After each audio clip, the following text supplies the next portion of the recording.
नमस्कार साथियों। तो भाई कई दिन से आपके मैसेज आ रहे थे कि सर नेक्स्ट मंथ DSSB का एग्ज़ाम है, उसके लिए वीडियो बनाइएगा। तो इसी बात को ध्यान में रखते हुए मैं आप लोगों के लिए एक DSSB की मैथ्स की सीरीज स्टार्ट कर रहा हूँ, जिसमें हम प्रीवियस ईयर क्वेश्चंस को डिस्कस करेंगे, क्योंकि वैसे ही क्वेश्चन आपके एग्जाम में मिलेंगे। तो इसमें जो क्वेश्चन रहेंगे वो हमारे तीनों लेवल यानी कि PGT, TGT और PRT के रहेंगे। रही बात कंसेप्ट की, तो जो क्वेश्चन से रिलेटेड कंसेप्ट होगा सिर्फ उसी को मैं डिस्कस करूंगा, क्योंकि क्वेश्चंस प्रीवियस ईयर हैं। रही बात डिटेल कंसेप्ट की, तो उसके लिए हमारा बैच ऑलरेडी चल रहा है तैयारी मैथ्स की, उसमें भी क्लासेस डालते रहेंगे। बस आप लोगों का प्यार थोड़ा सा कम मिल रहा है उसमें, इसलिए थोड़ा सा डिले हो जा रही है क्लास। तो उन क्लासेस का लिंक भी आपको इस वीडियो के डिस्क्रिप्शन बॉक्स में दे दिया जाएगा, ठीक है। तो डिटेल के लिए आप वो देखेंगे और DSSB एग्जाम के लिए प्रीवियस ईयर क्वेश्चन आप यहां से देखेंगे, ठीक है। तो क्वेश्चन को ध्यान से सुनना है, फिर करना है, और वैसी टाइप का क्वेश्चन अगर फिर से आता है तो फिर आपने उसको फटाफट से कर देना है, ठीक है। तो टाइप सीखनी है। ज्यादातर क्वेश्चंस में हम गो थ्रू होंगे, अलग अलग टाइप्स के क्वेश्चन, अलग अलग चैप्टर्स के क्वेश्चन सीक्वेंस से नहीं आएंगे, प्रीवियस ईयर क्वेश्चन है, ठीक है। तो फिर करते हैं आज की क्लास को शुरू। एक वस्तु को उसकी अंकित मूल्य के 5/6 कीमत पर बेचने पर 10% की हानि हुई, यानी कि लॉस हुआ। उस वस्तु को अंकित मूल्य पर 5% की छूट पर बेचा है तो लाभ या हानि का प्रतिशत क्या होगा। अब समझना ध्यान से, यहां पर 3 चीजों का इस्तेमाल हो रहा है। वो क्या है, मैं एक लाइन के माध्यम से समझाता हूं। सबसे पहले होता है CP, जिसको आप बोलते हैं क्रय मूल्य, और क्रय मूल्य वो होता है जिस पर हम कोई चीज खरीदते हैं। फिर होता है हमारा MP होता है मार्क प्राइस, जिसको आप हिंदी में बोलते हैं अंकित मूल्य। और लास्ट हमारा होता है सेलिंग प्राइस, यानी कि विक्रय मूल्य, ठीक है। मार्क प्राइस क्या होता है, जो कोई भी आप प्रोडक्ट मार्केट से खरीदते हैं तो उसके ऊपर जो रेट लिखा होता है वो होता है मार्क प्राइस, यानी कि अंकित मूल्य। और सेलिंग प्राइस यानी कि विक्रय मूल्य क्या होता है, जिस रेट में आपने चीज को बेचा। मान लो 10 रुपए का पेन खरीद कर और आपने उसको 15 का बेच दिया, तो 10 रुपए तो खरीद मूल्य हो गया, 15 रुपए उसका विक्रय मूल्य हो गया, ठीक है। तो यहां पे मैं क्या समझाना चाह रहा हूं, मैं समझाना चाह रहा हूं कि देखो, डिस्काउंट जो भी होता है, जो डिस्काउंट होता है, छूट जो होती है भाई, वो हमेशा MRP पे दी जाती है। जो भी MRP होता है ना, उस पर डिस्काउंट दिया जाता है। तो मान लो किसी चीज पर 200 रुपए का लेवल लगा हुआ है और तुम्हें 20 रुपए का डिस्काउंट दे दिया, तो 200 की चीज 20 रुपए के डिस्काउंट में तुम्हें कितने की मिलेगी, तुम कहोगे सर जी 180 की मिलेगी, ठीक है। इसमें तो कोई रट्टे वाली बात नहीं। तो डिस्काउंट कहां पर होता है, MRP पर, ठीक है। तो अब मुझे बताओ, मैंने कहा दुकानदार ने 200 की चीज 20 रुपए डिस्काउंट करके तुम्हें 180 की दे दी। तो मैं तुमसे अगर एक छोटा सा क्वेश्चन पूछूं कि भाई दुकानदार को प्रॉफिट हुआ कि लॉस हुआ, अब तुम सोच में पड़ोगे। अब कुछ कहेंगे कि प्रॉफिट हो गया, कुछ कहेंगे लॉस हो गया। आपको बता दें, आप जब तक प्रॉफिट या लॉस नहीं बता सकते, जब तक मैं ये नहीं कहूंगा कि दुकानदार ने कितने की खरीदी थी। ध्यान दो, 200 रुपए मार्क प्राइस लिखा हुआ था, 20 रुपए के डिस्काउंट में तुम्हें 180 की बेच दी। अगर मैं कहूं दुकानदार ने 190 की तो खुद खरीदी थी, तो इसका मतलब दुकानदार को लॉस हुआ। अरे भाई 190 की खरीद के तुम्हें 180 की दे रहे, तो फिर तो लॉस हो गया। और मैं कह दूं दुकानदार ने 150 रुपए की खरीदी थी, आप बताओ दुकानदार को क्या हुआ। तुम कहोगे यार 150 की वो खरीद के लाया दुकानदार और हमें 180 की चिपका गया, तो इसका मतलब 30 रुपए का प्रॉफिट कमा गया। तो यहां से मैं क्या कहना चाह रहा हूं भाई, कि प्रॉफिट और लॉस के लिए मुझे ये दोनों पता होने चाहिए, प्रॉफिट और लॉस के लिए। तो जब तक मुझे उसका खरीदने का रेट नहीं पता लगेगा, तब तक मैं नहीं बता सकता कि उसे प्रॉफिट हुआ कि लॉस हुआ। ये एक छोटा सा आइडिया एक एग्जाम्पल की मदद से मैंने तुम्हें दिया। आप क्वेश्चन की तरफ चलते हैं।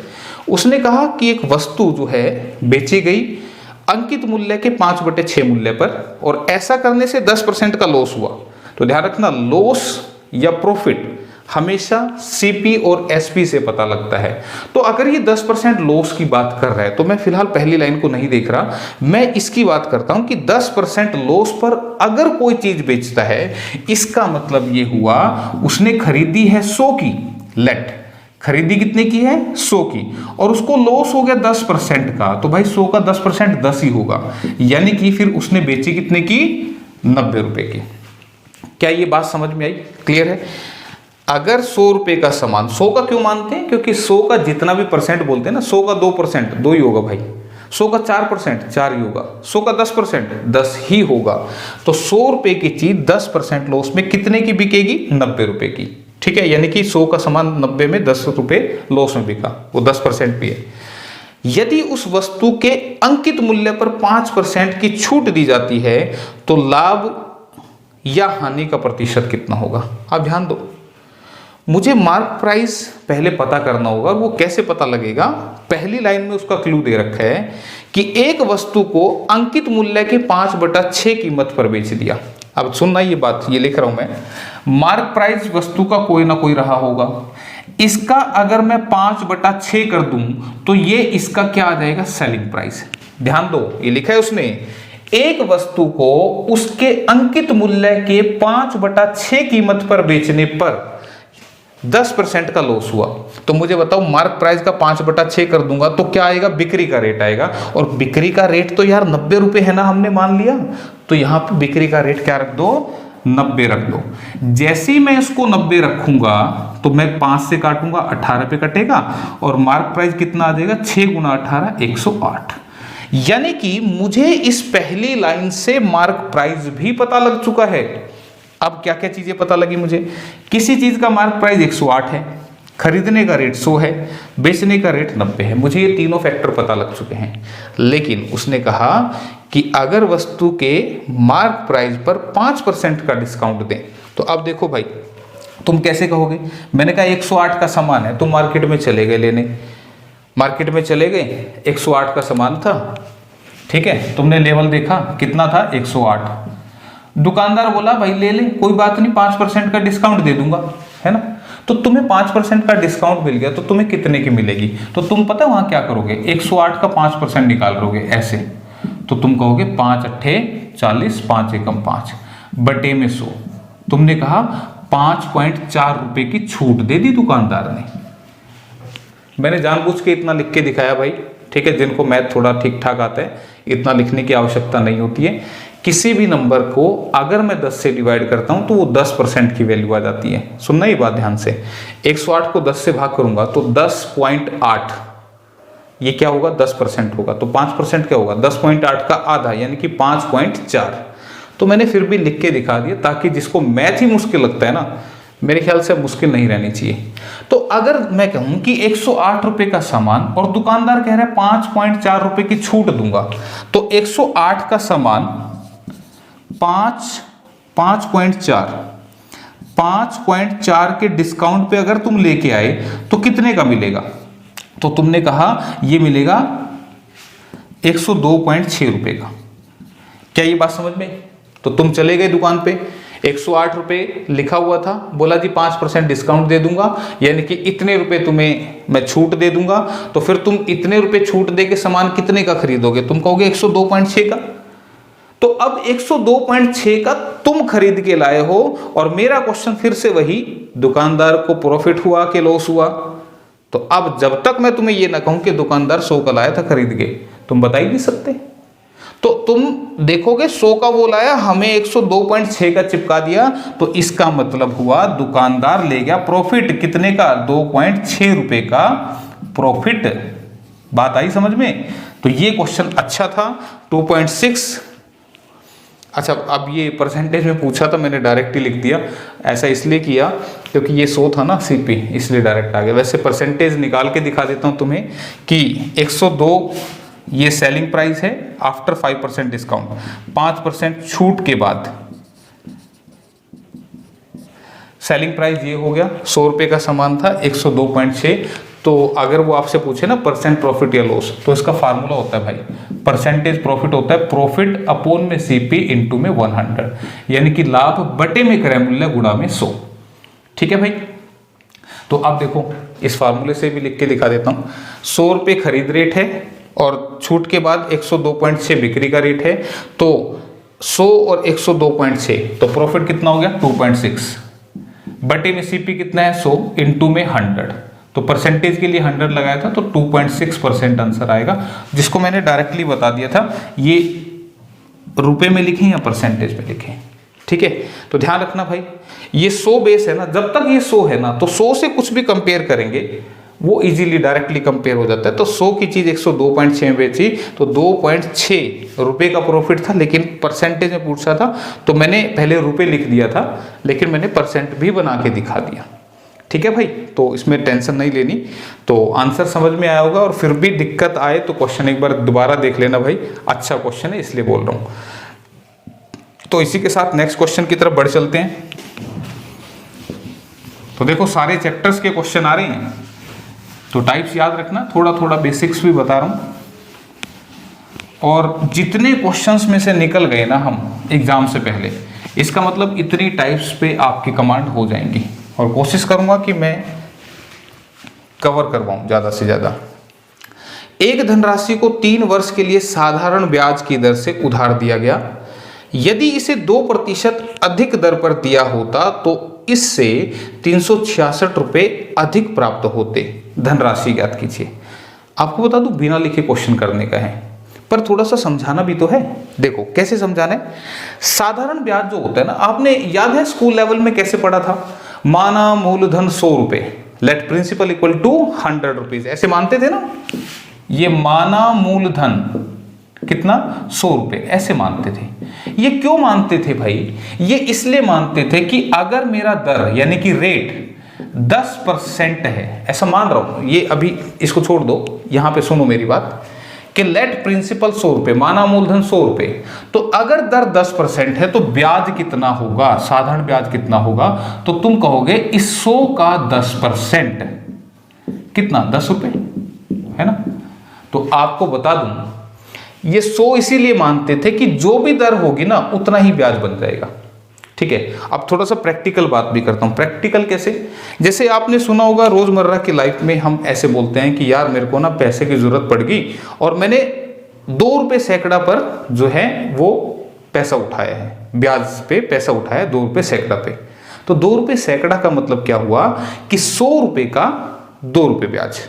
अगर कोई बंदा कहता है यार मैंने तो 1 रुपये सैकड़ा पे लिया है, यानी कि 100 रुपये का 1 रुपये ब्याज, तो यहां पे दर जो होती है ना भाई, दर क्या होती है, 100 रुपये पर 1 साल में मिलने वाला ब्याज ही दर होता है।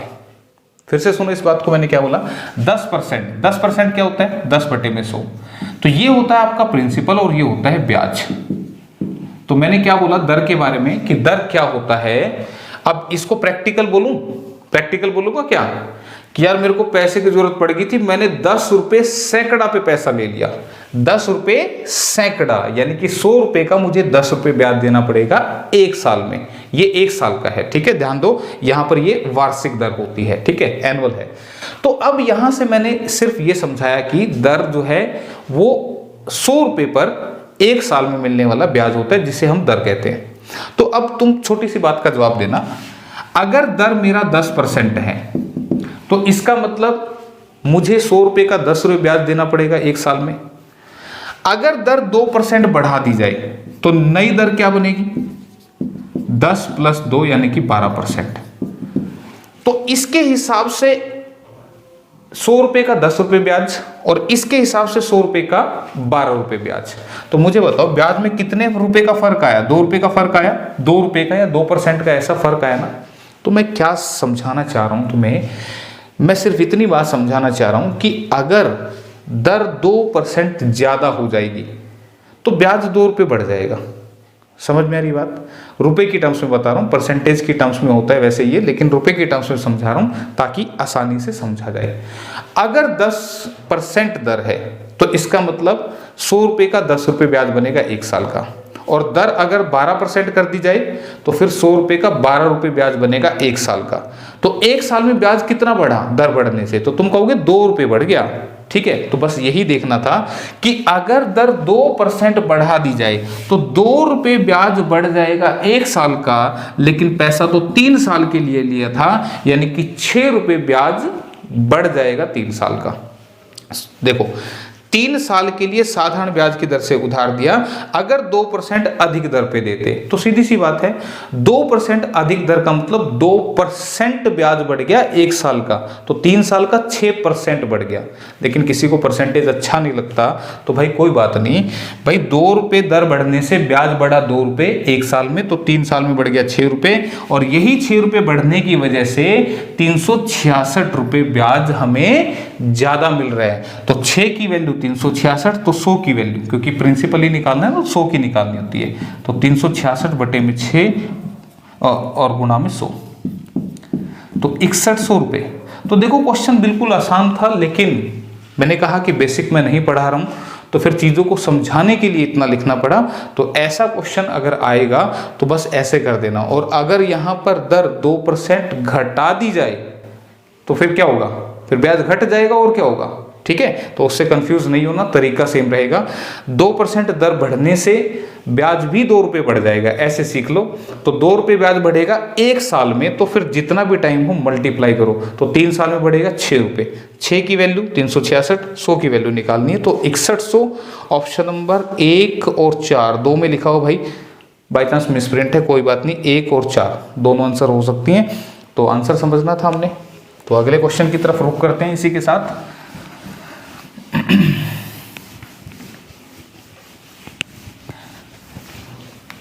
तो मैं सीधे सीधे सॉल्यूशन करता ना, तो अब तक तो मैं काफ़ी सारे क्वेश्चन करवा चुका होता, लेकिन समझा रहा हूँ थोड़ा सा इधर उधर की बातें भी, इसलिए थोड़ा सा समय लगता है। और अगर आप सीख रहे हैं तो स्पीड बढ़ा के भी आप क्लास को देख सकते हैं।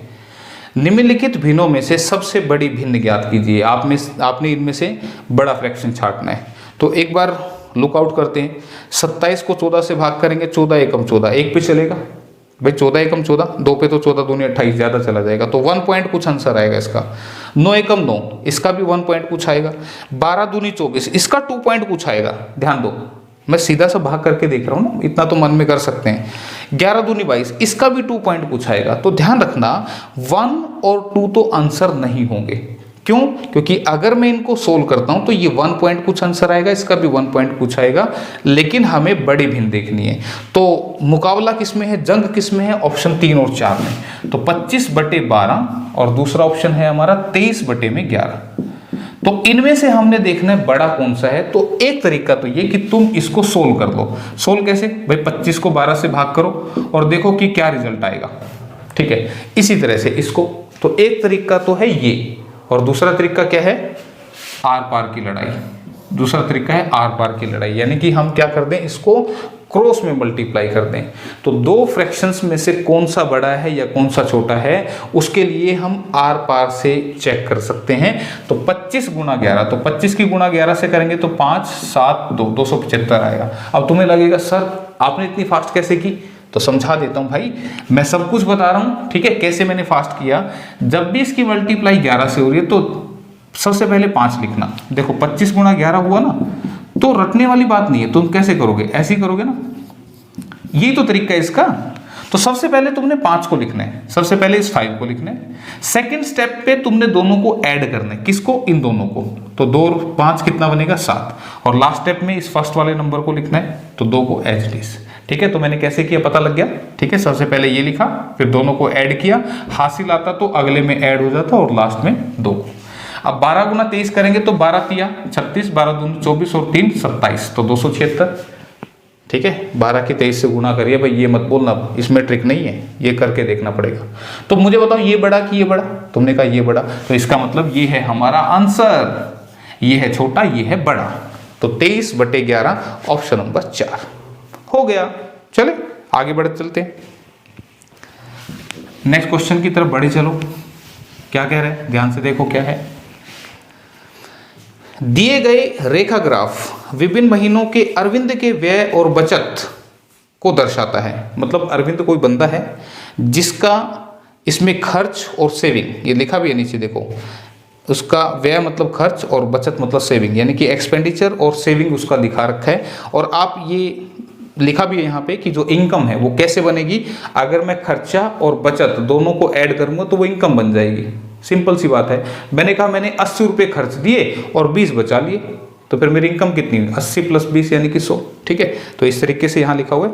तो ये ग्राफ है भाई खूबसूरत सा आपके सामने, जिसमें यहाँ पर रुपीज़ लिखे हैं 0, 500, 1000, 1500 इस तरह से रुपीज़ लिखे हैं, और यहाँ महीने लिखे हैं। अगर छोटा दिख रहा है तो मैं पढ़ के बता रहा हूँ, तो बस थोड़ा सा सुन लो, क्योंकि बड़ी छोटी छोटी वैल्यू हैं, छोटी छोटी वैल्यूज़ हैं, तो मैं पढ़ के बता रहा हूँ। और कोशिश करेंगे कि इसकी PDF भी डलवा दें, और PDF के लिए आप मेरा जो टेलीग्राम चैनल है राकेश सर मैथ्स क्लासेस, ये मेरा टेलीग्राम चैनल है। यहाँ से ये जो हमने पेपर डिस्कस किया है ना, आप यहाँ से उसको डाउनलोड कर सकते हैं। ठीक है, मैं फिर से बता रहा हूँ, टेलीग्राम चैनल है राकेश सर, ये मैं आपका टीचर जिसका नाम है राकेश सर।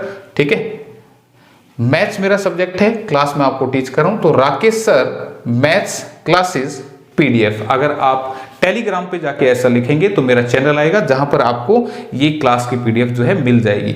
तो मैं फिलहाल बोल के बता रहा हूं, समझना। ठीक है, किसी को नहीं भी दिख रहा तो आंखों पे जोर मत दें। यहां पे बताया है कि ये रुपए हैं, और यहां पे मंथ है जनवरी, फरवरी, मार्च, अप्रैल एंड मई। यहाँ पे जो ब्लू कलर की लाइन, ब्लू कलर तो दिख रहा होगा, ये क्या दिखा रहा है, खर्च को, ब्लू खर्च दिखा रहा है, और रेड कलर आपकी सेविंग को दिखा रहा है।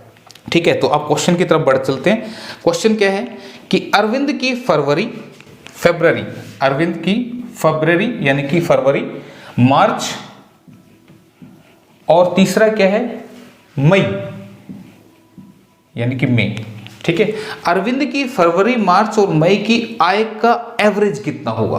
अरे भाई एवरेज पूछ रहा है, तो एवरेज बताया था क्या होता है, आ गया ना, सम अपॉन में नंबर, यानी कि मुझे इसकी तीनों मंथ की इनकम का टोटल करना है और फिर डिवाइड करना है 3 से, क्योंकि इनकम 3 महीने की है। ठीक है, तो मुझे मिल जाएगा आंसर। तो फिलहाल चलते हैं अपने डाटा की तरफ। तो यहाँ पे फरवरी की तरफ बढ़ते हैं, तो ये फरवरी है बीच वाली, यहाँ पर बचत है 300 और खर्चा है 2000। तो मन में कैलकुलेट करना है, 3000 बचत है, 2000 उसका खर्चा है, तो टोटल कितना हो गया 5000, यानी कि उसकी फरवरी की इनकम है 5000। मार्च की बात करते हैं, मार्च में उसकी बचत है 2400 रुपये, ये रेड कलर बचत है, तो 2400 उसकी बचत है और 3000 रुपये उसका खर्चा है। तो 3000 और 2400 कितना बन गया 5400, तो 5400 ये उसकी मार्च की इनकम आ गई। ठीक है, क्लियर है, दोनों को प्लस करना है तो इनकम बन जाएगा खर्च और बचत। फिर बात हो रही है मई की, यानी कि मई महीने की, और मई महीने में ये दिख रहा है हमें 2500 रुपये उसकी सेविंग है, बचत है, और 4500 रुपये उसका खर्चा है। तो 2500 और 4500 कितना बन गया 7000 रुपये। तो 7000 रुपये यहाँ पर, और एवरेज निकालने के लिए 3 से डिवाइड कर दें। ठीक है, तो 7, 5, 12 और 5, 17, 17400 को डिवाइड कर दें 3 से, तो 3 पंजे 15, 3 अट्ठे 24, 5800, बस। ठीक है, 5800 दिख रहा है कहीं पे, हाँ दिख रहा है ऑप्शन नंबर 3 में, बस खत्म समाप्त। नंबर 3 ऑप्शन आंसर बनेगा इसका। ठीक है, क्लियर। तो ग्राफ वाले क्वेश्चन आते हैं ज़्यादातर, लेकिन घबराना नहीं है, तो आसान ही होते हैं, कोई ज़्यादा मुश्किल वाली बात नहीं है। ठीक है, तो इसी के साथ फिर अगले क्वेश्चन की तरफ बढ़ चलते हैं। और अगला क्वेश्चन हमारा क्या है, क्वेश्चन चेंज नहीं हो रहा है, हो गया, मुझे लगा कि क्वेश्चन चेंज ही नहीं हुआ। क्वेश्चन कह रहा है कि दिए गए व्यंजक में प्रश्न चिन्ह के स्थान पर क्या आएगा। यहां पे आपसे क्वेश्चन मार्क की जगह पूछ रहा है, तो क्वेश्चन दे रखा है 382 प्लस 60% किसका, 1350 का, ऑफ का मतलब मल्टीप्लाई। ठीक है, माइनस 16 गुना में 28 बराबर है क्या, ये पूछ रहा है। ठीक है, मतलब इसको सोल्व करना है यार, सीधी सी बात है। तो मैं थोड़ा सा सोल्व करके दिखाऊं, तो परसेंटेज हटेगा तो नीचे क्या लगेगा 100, इस जीरो से ये जीरो, इस जीरो से ये जीरो, तो यहाँ पर लास्ट में 2 है, 6 पंजे 30, यहाँ लास्ट में 0 आएगा, और 6 अट्ठे 48, तो 2 माइनस 8 यानी कि 4, लास्ट का डिजिट 4 होना चाहिए, है किसी ऑप्शन में। अरे भाई ये तो कहीं दिख ही नहीं रहा, तो आपको बता दें इस क्वेश्चन के ऑप्शन गलत हैं। अब तुम्हें लगेगा सर आपको कैसे पता लगा, अरे भाई मैंने सोल्व करके देखा है ना, कैसे सोल्व किया। देखो तुम कैसे सोल्व करते, तुम कहते कि ये 382 आ गया, तुम कहते हो कि इसकी गुणा इससे करेंगे तो ये कितना आएगा। देखो मैं लिख के दिखा रहा हूँ, 6 पंजे 30, 6 3 18, 3 21, 6 कम 6 और 2 8, 810, माइनस में फिर 16 गुना 28 करते, तो 16 अट्ठे 128 बच्चा 12, 16 दूनी 32 और ये बनेगा 44। ठीक है, तो इसको जब मैं सोल्व करता तो मैंने क्या किया, 382 और 810 को 2, 8 और 1 9, 8 और 3 11, और इसमें से मैं 448 को अगर माइनस करूंगा तो 8 और 4 12, 4 और 4 8, 4 और 7 11। So this one is the answer, this one is the answer, but कहीं लिखा नहीं हुआ इसलिए मैंने बोला क्वेश्चन गलत है। ठीक है, अब मैंने कैसे किया था अब मैं वो बता देता हूं। अरे भाई इसका लास्ट का डिजिट क्या है 2, तो मैंने ये लिखा था। इसको जब मैं सोल्व करता तो लास्ट का डिजिट क्या आता, 0। मैंने कहा 6 पंजे 30, तो लास्ट में तो 0 आता, मतलब मैं यूनिट डिजिट ले रहा हूं, इकाई का अंक। और जब मैं इसको सोल्व करता तो 6 8 48, लास्ट में तो 8 ही आता ना। तो मैंने क्या किया था, मैंने कहा 2 जमा 0, तो 2 जमा 0 तो 2 ही बनेगा, और फिर इसमें से 8 माइनस होगा तो लास्ट का आंसर का डिजिट 4 आएगा। तो मैंने लास्ट का आंसर का डिजिट लिखा हुआ था भाई। ठीक है, जो कि मुझे ऑप्शन में नहीं दिखा, इसलिए मैंने कहा आंसर गलत है। तो ये इसका सॉल्यूशन भी हो गया भाई, और मैंने समझा भी दिया। तो आपको कई बार पूरा क्वेश्चन करने की आवश्यकता नहीं होती है।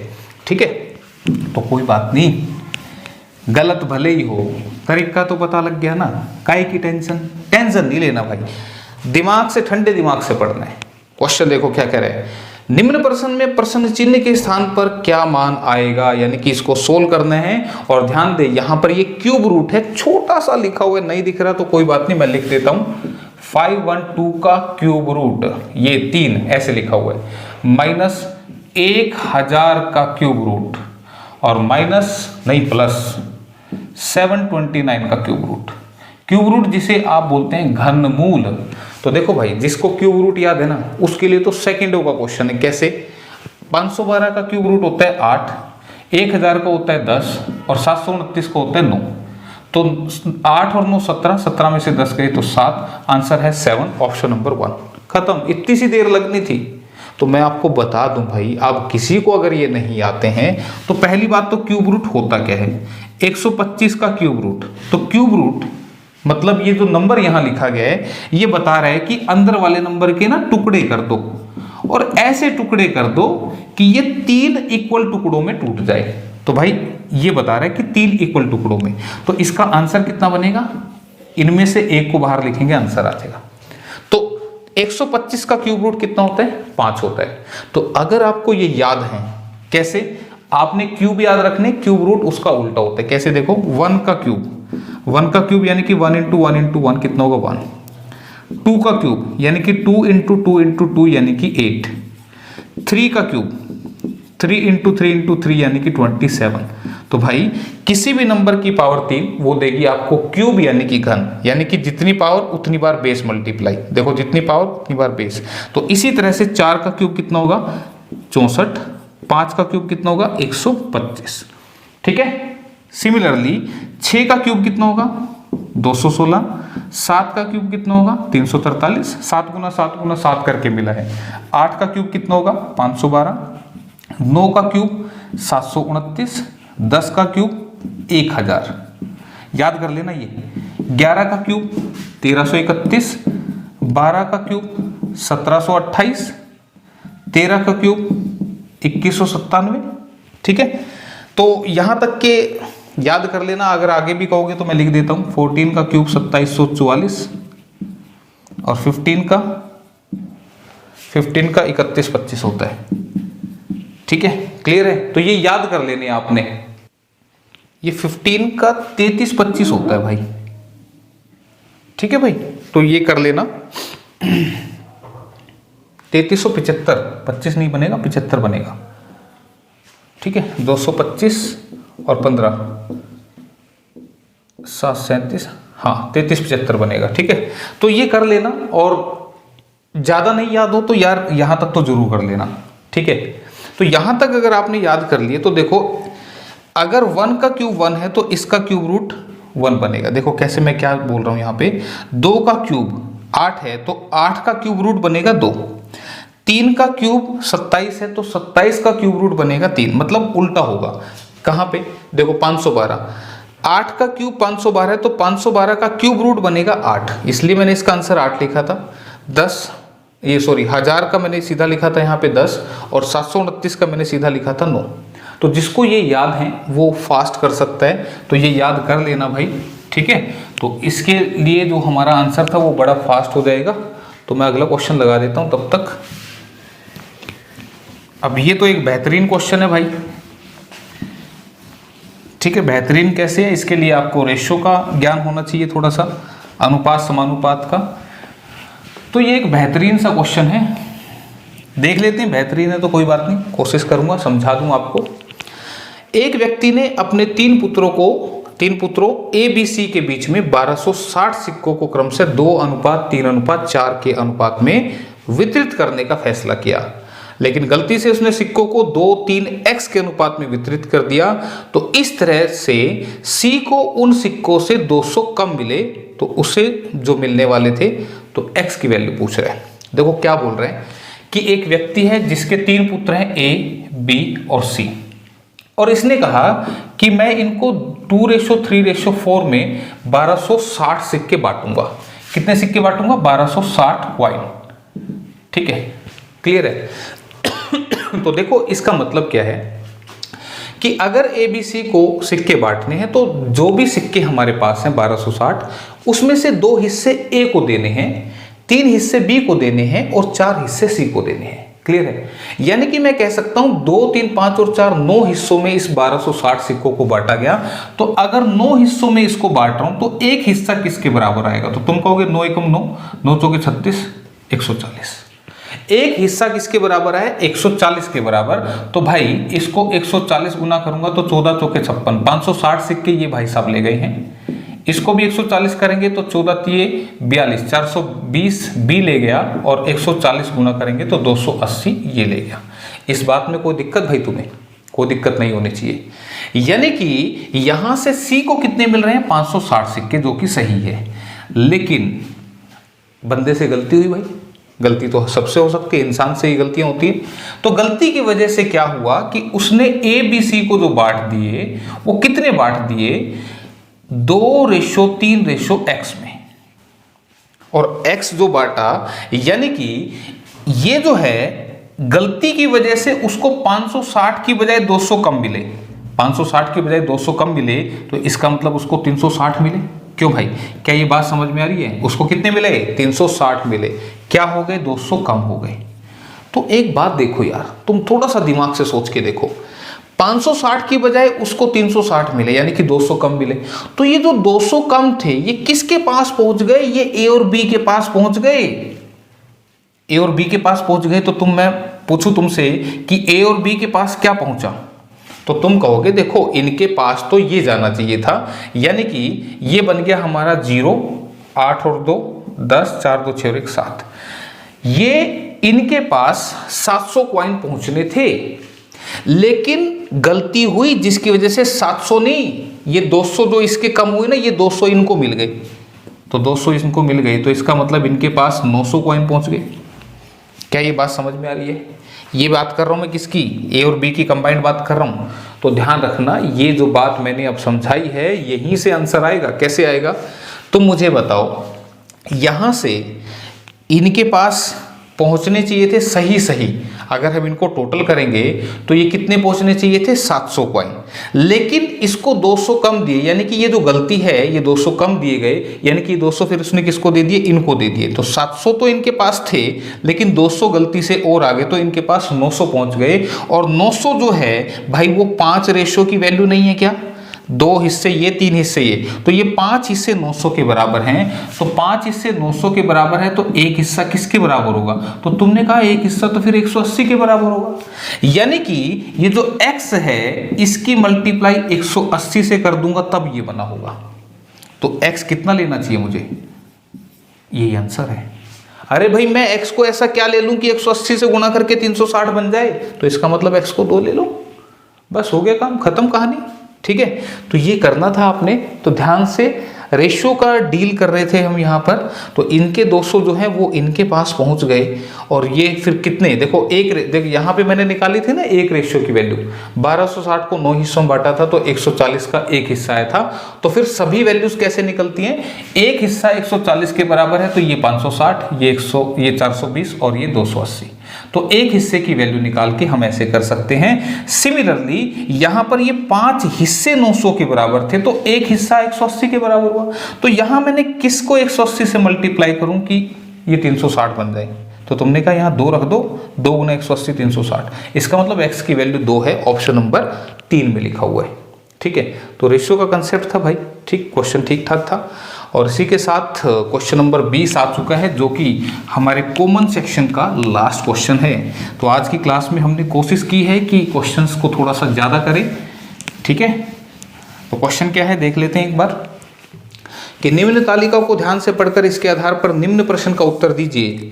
और 2011 में कुल जनसंख्या के प्रतिशत के रूप में ग्रामीण जनसंख्या, ऐसा आई थिंक पहले किया भी था हमने, ये टेबल आई थी कि शहर दे रखे हैं ABCDEFG, जिसमें टोटल पॉपुलेशन है लैक्स के अंदर, और ग्रामीण जनसंख्या का परसेंटेज यहाँ दे रखा है। तो क्वेश्चन क्या पूछता है वो देखते हैं।